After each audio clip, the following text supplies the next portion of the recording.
bugun kun bo'yi bitta narsani o'ylab yurdim. Tinchlikmi? Bilasiz o'zingiz, men sizni juda ham qattiq yaxshi ko'raman. Xo'sh. Mana bitta savol qiziqtirdi. Onam meni yaxshi ko'rarmikan degan. Meni ko'proq yaxshi ko'rasizmi, akammi, ukammi? Shuni bir bilgan keladi ona. Rost. Unda eshit.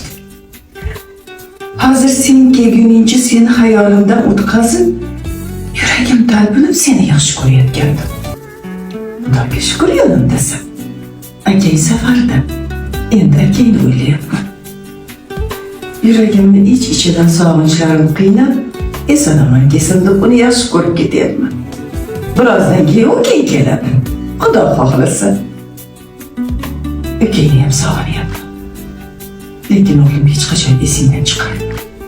Onalar farzandini o'lgunicha yaxshi ko'radi. Mehribonim onam, beazorim onam, beg'uborim onam, onajonim onam.